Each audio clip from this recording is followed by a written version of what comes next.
When I found those text messages on Sarah's phone 7 days before our wedding, showing her naked body being sent to my own brother Derek, I knew my life was about to change forever, but not in the way anyone expected. Before I dive into how I turned our wedding day into the most spectacular public humiliation you've ever witnessed, I'd love to know where you're watching from today. Drop your location in the comments, hit that like button, and if this is your first time here, subscribe, because you're about to hear exactly how I made sure betrayal got the justice it deserved.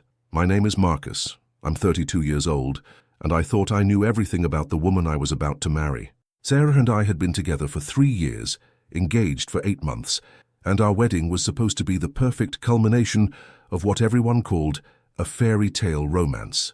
We'd sent out 150 invitations, spent $40,000 on the venue, and my mother had been planning this day like it was a royal coronation.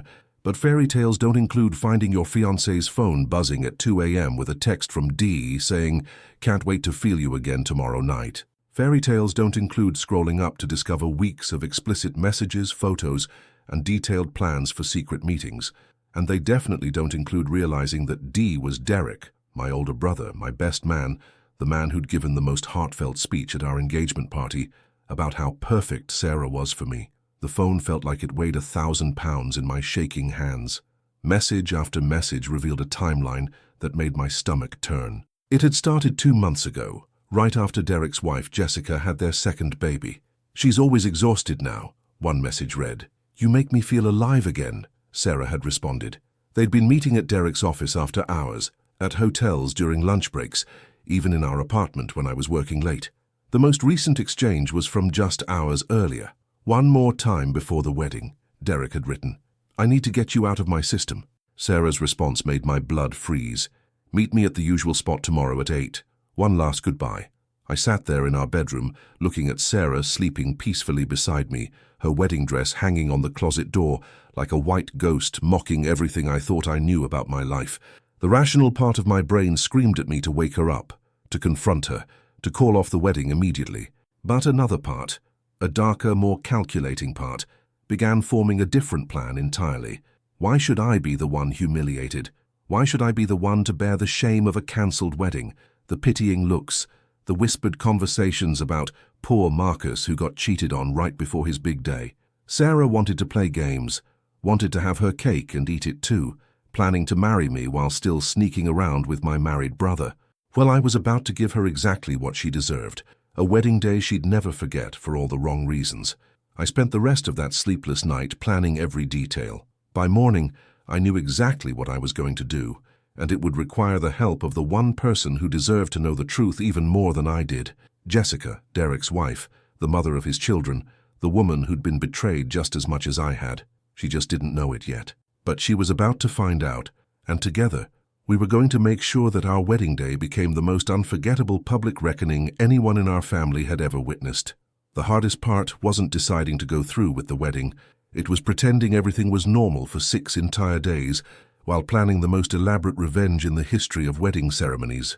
Jessica answered her door that Tuesday morning looking exhausted, baby Emma crying in her arms, while 3-year-old Tyler clung to her leg.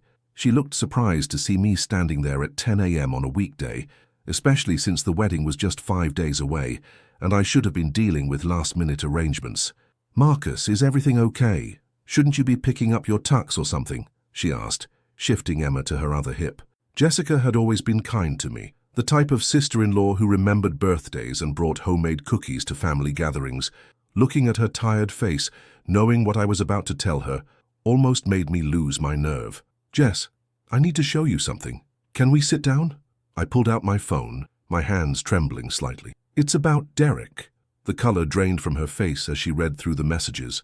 I watched her expression change from confusion to disbelief to pure, devastating heartbreak. She sat in complete silence for what felt like hours, scrolling through weeks of evidence that her husband had been betraying their family. "How long have you known?" she whispered, finally looking up at me with tears streaming down her face. "Since Saturday night.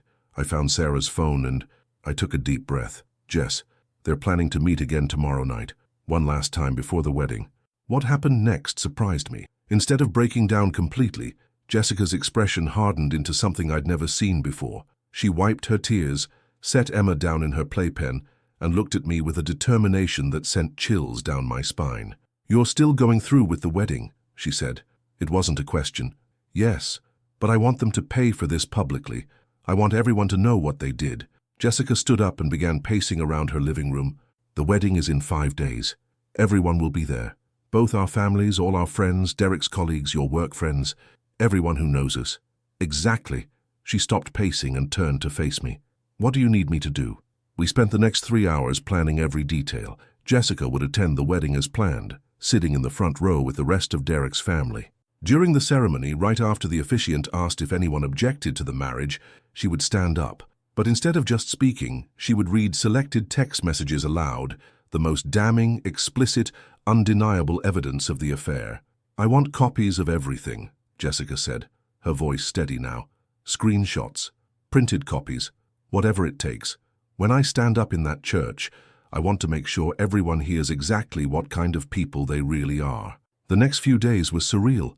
I went through all the motions. The bachelor party Derek threw for me, the irony was nauseating. The rehearsal dinner where he gave another speech about brotherhood and loyalty. The final dress fitting with Sarah, where she kept talking about how excited she was to start our perfect life together. Every interaction felt like I was acting in some twisted play. Sarah would kiss me goodnight, and I'd think about her texting Derek afterward. Derek would slap my back and joke about cold feet, not knowing I'd seen every explicit detail of his betrayal. Our families bustled around us, so excited about the beautiful couple and our bright future. The most difficult moment came Thursday night, the night I knew they were meeting for their final goodbye. I told Sarah I was staying at my friend's place for the traditional night before the wedding separation. Instead, I sat in my car outside Derek's office building and watched my fiancée walk in at exactly 8 p.m. She emerged 2 hours later, looking disheveled and satisfied, probably thinking she'd gotten away with the perfect crime. Friday morning, the day of the wedding, I woke up feeling strangely calm. Jessica called me at 7 a.m. "Are you ready for this?" she asked. "More ready than I've ever been for anything in my life," I replied. "Good, because I printed everything. I have copies for everyone. Your parents, mine, the wedding party. By the time this day is over, everyone will know exactly who Sarah and Derek really are." As I put on my tuxedo and prepared to walk down the aisle, I felt something I hadn't experienced in days. Peace. Today, justice would be served in front of everyone who mattered to us. Today, the truth would finally come out. The church looked absolutely perfect. White roses everywhere, soft lighting, 150 guests dressed in their finest clothes, all smiling and whispering about how beautiful everything looked. If only they knew what was about to happen. I stood at the altar, Derek beside me as my best man, both of us in matching black tuxedos. He kept patting my shoulder and making jokes about being nervous, completely oblivious to the fact that in about 20 minutes, his entire life was going to implode in the most public way possible. "You good, little brother," he whispered as the organist began playing. "You look a little pale." "Never been better," I replied, and I meant it. The back doors opened, and Sarah appeared in her $3,000 wedding dress, looking absolutely radiant. She'd spent months planning every detail of this moment. The dress, the makeup, the flowers, the entrance.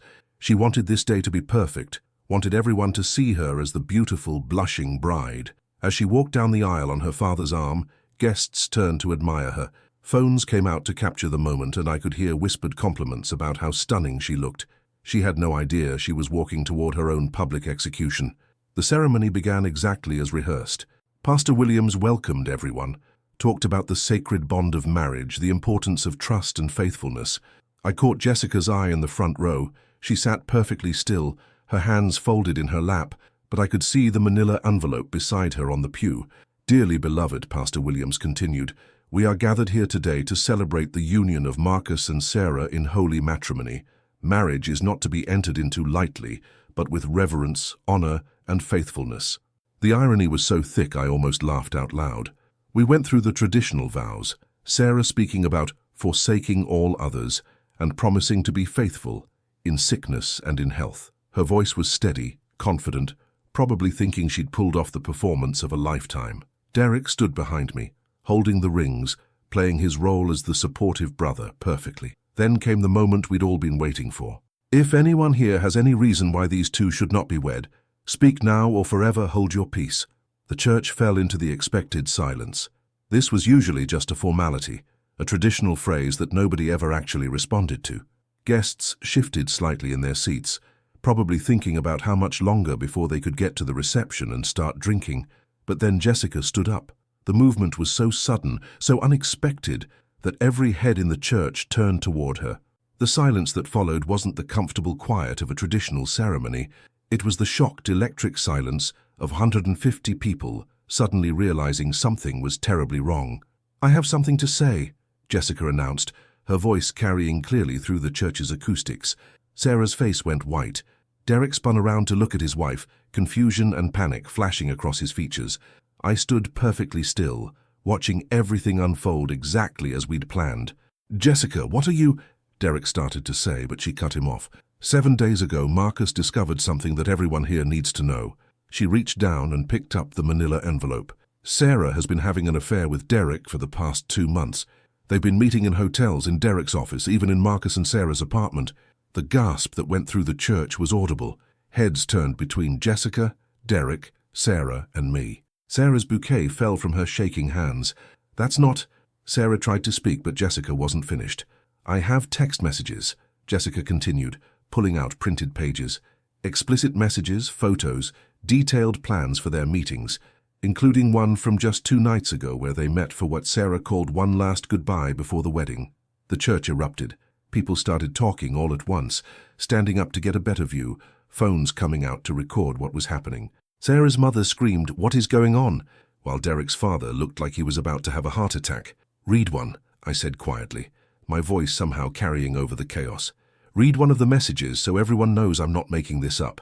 Jessica looked down at the papers in her hands and selected one.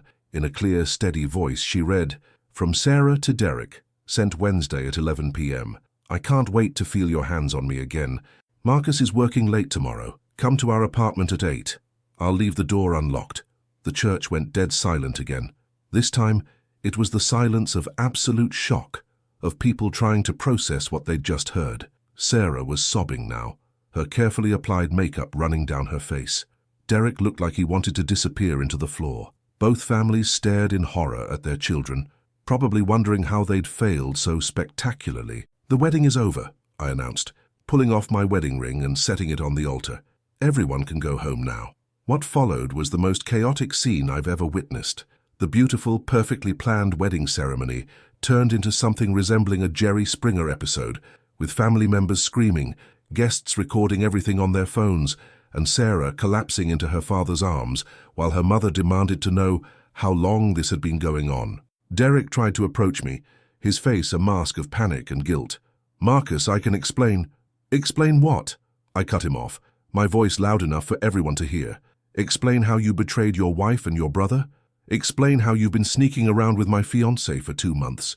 Explain how you stood up here as my best man, knowing you'd been sleeping with her." He had no answer. What answer could there possibly be? Sarah's family surrounded her, her bridesmaids trying to comfort her while she sobbed about how it just happened and how it didn't mean anything. Her father, a man who'd always treated me like a son, looked at me with such sadness and embarrassment that I almost felt sorry for him. "Marcus," he said quietly, approaching me as the chaos continued around us. "I don't know what to say. We had no idea." "I know you didn't, Mr. Thompson. This isn't your fault." Jessica was still standing in the front row, surrounded by Derek's family members who were demanding explanations. His mother was crying. His father was shouting at Derek about destroying his family, and their 2 children sat confused in their grandmother's arms, not understanding why everyone was so upset. The guests began filing out, some stopping to offer me support, others just wanting to escape the uncomfortable situation. I could hear fragments of conversations as people passed. "Can you believe this happened? I knew something was off about those 2. Did you get that on video? Poor Marcus, how humiliating." But here's the thing, I didn't feel humiliated. For the first time in a week, I felt free. The truth was out, everyone knew what had happened, and I no longer had to pretend or carry the burden of their betrayal alone. Pastor Williams approached me as the church emptied. "Marcus, I'm so sorry this happened. If you need someone to talk to—" "Thank you, Pastor, but I'm actually okay. Better than I've been in days." And I was. As I watched Sarah being escorted out by her family, still in her ruined wedding dress, and Derek following behind them looking like a broken man, I realized that revenge really can be a dish best served cold, or in this case, served in front of 150 people in a church on what was supposed to be the happiest day of my life. Jessica walked over to me as the last of the guests left. "How do you feel?" she asked. "Relieved," I said honestly. "How about you?" "Like I can finally breathe again." She paused. "I'm filing for divorce on Monday." "Good. You deserve so much better than this." 3 months later, the divorce proceedings were well underway for both Jessica and me. Sarah tried to reach out several times, claiming she wanted to work things out and that the affair didn't mean anything. I never responded. Derek lost his job when the scandal reached his workplace, and last I heard he was living in a studio apartment across town, seeing his kids every other weekend. As for me, I took the money we'd spent on the honeymoon and went to Europe by myself. I spent 2 weeks in Italy, eating incredible food, meeting new people, and remembering what it felt like to be happy. I didn't think about Sarah, didn't think about Derek, didn't think about the wedding that never was. People ask me if I regret the way I handled it, if I wish I'd just called off the wedding privately instead of creating such a public spectacle. But honestly, I regret nothing. They made their choices in secret, betraying the people who loved them most. They deserve to face the consequences publicly, in front of everyone who mattered to them. Sometimes the best revenge isn't getting even. It's making sure the truth comes out in the most unforgettable way possible. And trust me, nobody who was in that church that day will ever forget what they witnessed. If you enjoyed this story of justice served cold, make sure to subscribe for more real stories about standing up for yourself when it matters most. And remember, sometimes the best wedding gift you can give yourself is the truth, no matter how much it hurts to deliver it.